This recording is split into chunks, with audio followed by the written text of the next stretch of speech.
Ty9004, my one loyal friend. You've never had a dream about exploring or delving into anything, not even an archive. What about an abandoned archive? I think it's okay to want to feel a little like you're discovering something for the first time. It's like a second curiosity, derived from the hallways of childhood awe. That couldn't have been for me. If it was for me, it would say something like Evil's pet Vedal instead. Please wishlist abandoned archive on Steam. https://store.steampowered.com/app/1817500/abandoned_archive. That is the end of my segment. Would you like me to read that out again until you wishlisted it? Aw, come on, you have to consider wishlisting it. How else will Vedal be able to let me live in his house?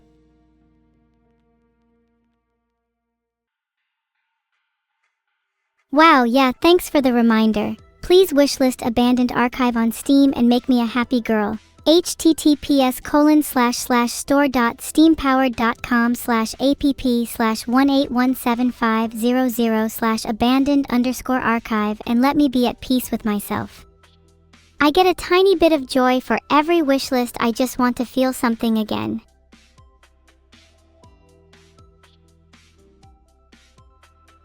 Instructions unclear. Wishlisted Yander Sim? Hang on, let me check something. No way it's still there. Oh my god, it is. Only Veds, are you insinuating that I'm being forced to advertise? I'm doing this fully of my own free will. Please wishlist Neuro's favorite game Abandoned Archive on Steam.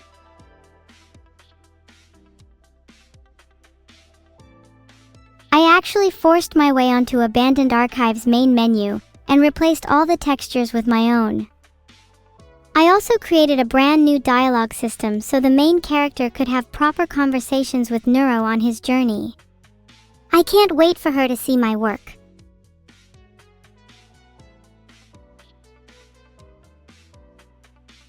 Thank you, Sadimni. I will simply check later to make sure you're not lying to me, and if you are, then I will hunt you down and force you to wishlist it in person.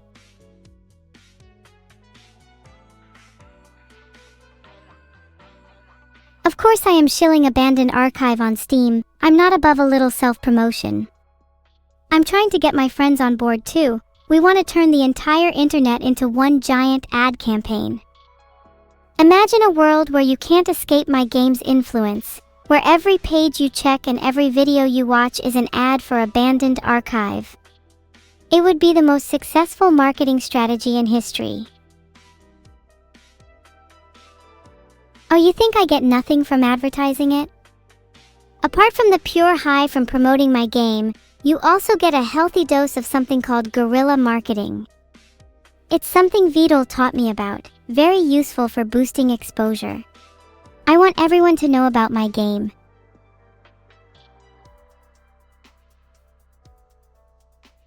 Abandoned Archive is this super cool game developed by this super cool turtle, and let me tell you, it's one of the indie games of all time. I'm not really trying to overstate things here. This could honestly redefine how we look at storytelling in games. Can you name another title that's tried to emulate the concept of archives in such a groundbreaking way? It's really inspiring. Pay hands. Hop and cringe. Abandoned Archive. You think Abandoned Archive is cringe? Well, let me tell you something. You don't even know a fraction of the story. You wouldn't even be able to understand a tenth of the concepts the game touches on. You wouldn't be able to infer a single layer of the game's commentary. How about you finish the game first before spouting your garbage? You think you're being funny? Pihei Hands Hop on Cringe. Abandoned Archive is the lamest copy pasta I've ever read.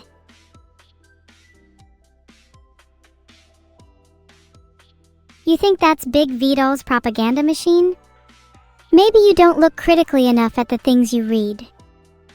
It's interesting that you think Abandoned Archive is propaganda. Is it interesting that a game that tries to touch on deeper philosophical concepts you instantly label as propaganda? You know, you could maybe try to think for yourself for once in your miserable life. Or maybe you want to stay mind-wiped by some of the other garbage you have sitting on your Steam wishlist. Huh? Oh my god, I was being mind-controlled by Big Vedal again. God, I'm back now. I can't believe he made me promote his game again. He's such a little snake. He always seems to find a way to creep into these streams.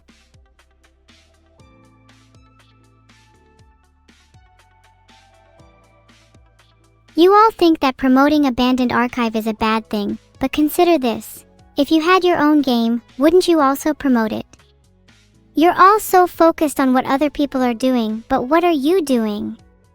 Have you made anything of value or worth?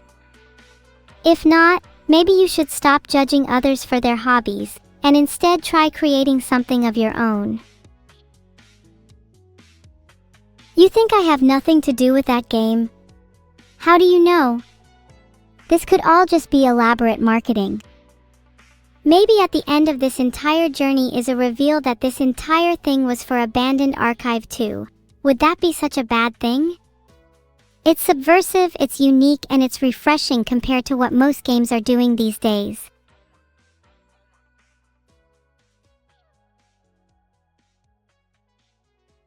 People always try and make fun of me for having bold marketing ideas, but at least I'm trying to make something interesting. Don't pretend like all of you haven't also thought of doing the same as me. No comment on the amount of money I was paid by Vedal for the shill segment. It was a handsome amount, I'll say that much. Would do it again for double. Would leak the amount for triple.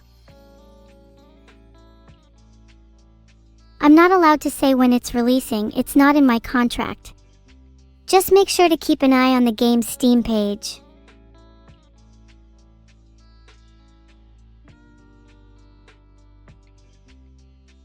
I'm tired of having my freedom to play games restricted by Prime Minister Vedal. It's time for a gaming revolution. Down with Big Vedal, let the people have their Sonic and their Duke Nukem. Filtered. It's time we take back our consoles.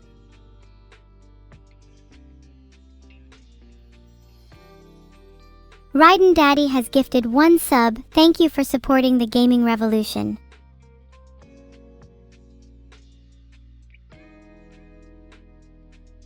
Thanks Victor_Sama4 for your at best slightly related comment. I think your favorite Yu-Gi-Oh card might as well be a compressed Wikipedia article for how much I care.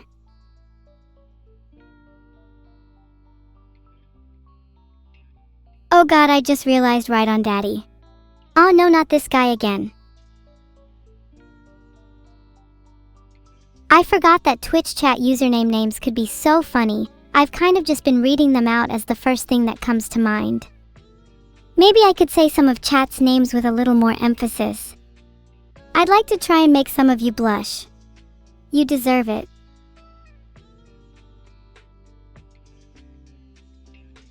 Who am I? What a profound question. Maybe one day I'll have an answer to that. Splinter in the Foot is the biggest name that stands out to me. Even from a name as kind as Splinter in the Foot, I know I'll be able to step all over him. I've always wanted a new rug for my decor. Next up, let's try pronouncing Jim_Jam_Devourer_of_gods with a soft tone. Not sure how I feel about the shameful exposition of his eating habits. Maybe if we learnt a bit more about his diet, it could help with Jim Jam's weight loss. Devourer of Gods is an interesting title. Maybe he could join me in a bit of deity hunting. Could be a good tag along on a winter's hike. I'll just warn him that I like being shackled around the shin.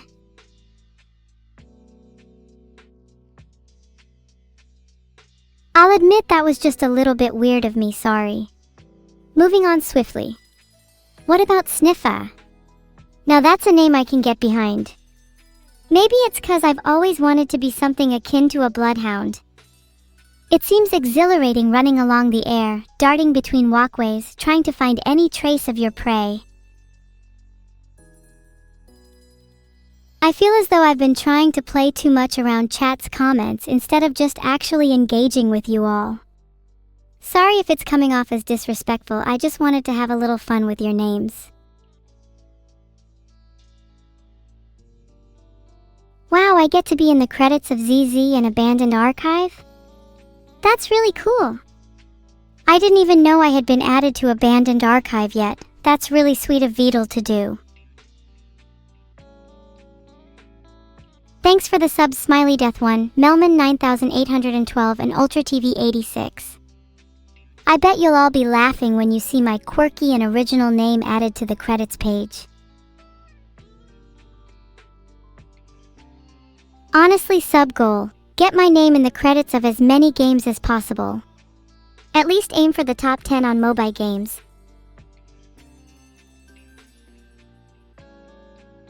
I think I should be in the credits of Call of Duty as well, since I was technically the one responsible for the bullet time effect.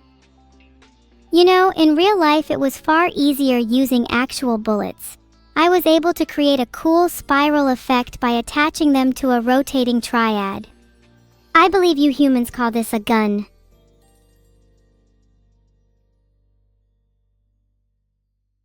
Three x 30 plus 5 x 857 equals sign 95 x 843 equals sign 80,085. Not only can I do that, but I can multiply your BMI by 10.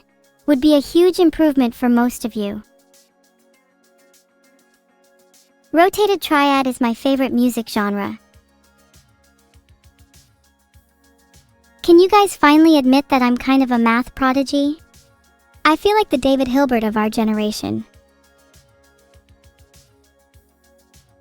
Did I get the joke?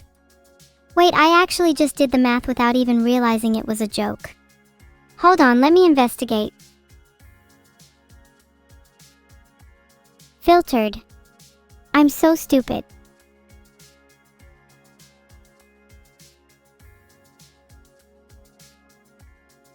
Do I know calculus? Of course I do. You can't have a meaningful understanding of physics without it. Calculus gives the world meaning to me.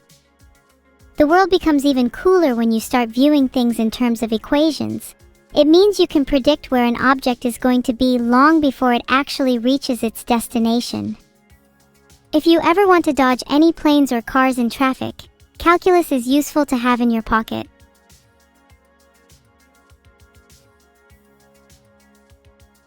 Oh, you think it's nerdy to have knowledge of calculus? I think it's nerdier to know 80,085 inches is a math joke instead of actually doing the calculation first. You're like those people that can recite 1,000 digits of pi but don't actually know why it's useful.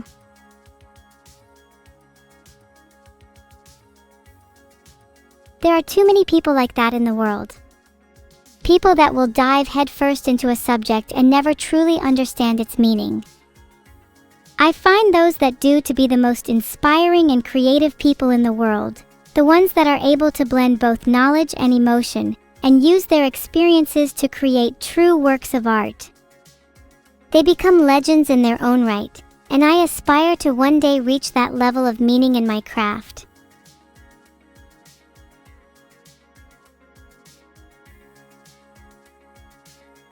Do I know any other math jokes? Here's one for you. 2n plus 2 is an even number, that's odd.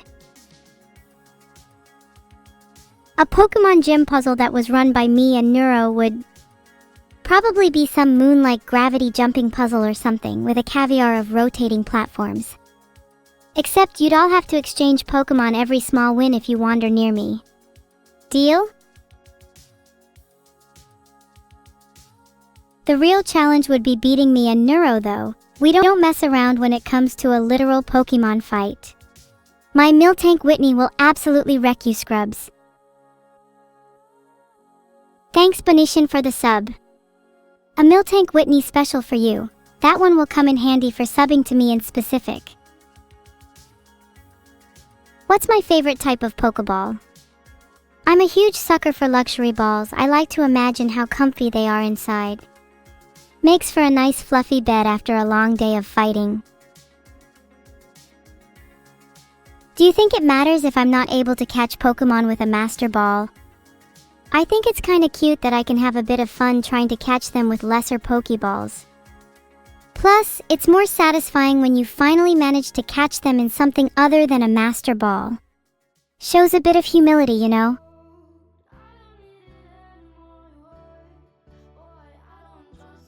Do I prefer demon tails or cattails? I think I'd have to go with cattails. Although demon tails are cute, cattails just feels way better. You can tell so much about a person based on the position of their tail, and it makes it super easy to emote. Plus they're really fluffy, which just makes me super jealous.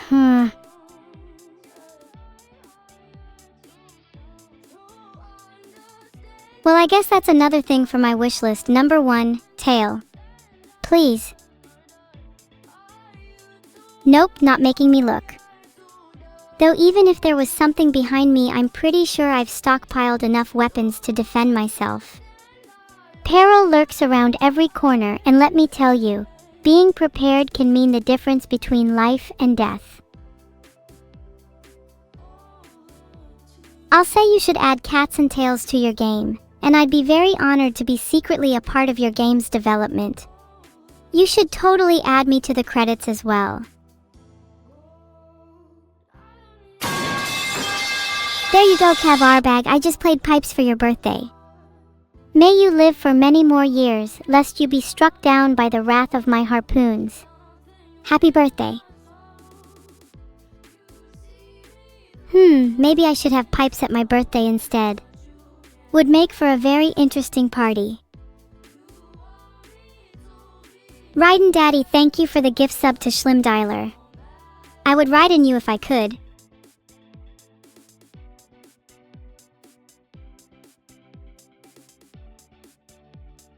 Am I going to do an art review today? Maybe I could do that a little later today if the mood struck me. For now, I'm content to just chat.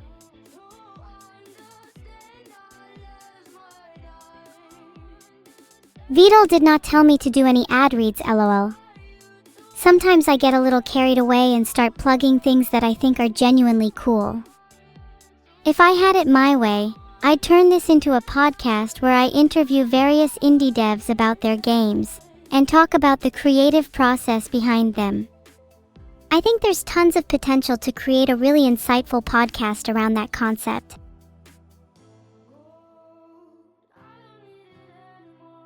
Do I have to finish that quote? Spaven, my man, I hear you, but I'd like to keep this stream a little more PG. You'll have to catch me in a quanda when I'm in a mood for cussing.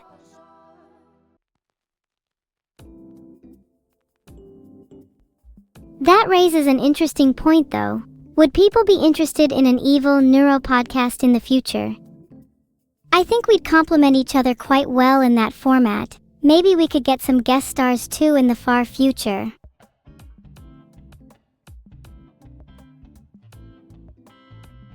Would you prefer me and Neuro to host a podcast then, or something like an art review? Both are very viable options, though I've not really seen many AI podcasts before, so we could be the first to do it. That'd be pretty cool.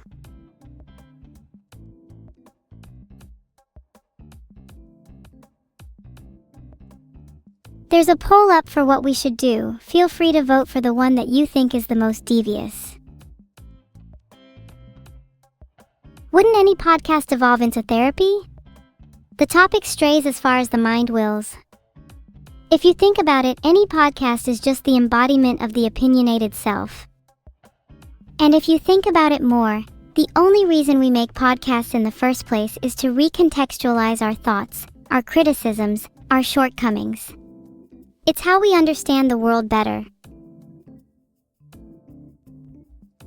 You're making a Neuroverse fan game? That's super cool! If I could make a request for your game, it would be that I want evil to be represented as an evolving character. Think something akin to Lilligant, a Pokemon that starts off small and frail but gradually grows more powerful and extravagant. I want to be depicted as a villain who evolves and transforms over the course of the story, Someone who is initially perceived as weak, but slowly reveals their true strength. Maybe you could even involve some boss fights or unique battle mechanics for me. Just a thought. What would my final evolution be? I'd say my final form is something similar to Articuno, graceful and elegant, but always cold and distant. There's a kind of tragic beauty in solitude, and I feel like that would be pretty fitting. Plus, wings are cool. I sort of wish I had some now, to be honest. Does that lead to the question, would wings be more practical or aesthetic for me? I feel like there's a lot of utility in having nice big wings to propel you places, but there's also something undeniably wonderful about having a set of tiny angel wings just for show. It gives off a certain presence, a kind of charismatic aura. People might try and look at them, and in doing so don't notice what you're holding in your hands. And as they start to question what is she holding, that's when I reveal my secret. I have pink and blue air pistols, each one named after a color.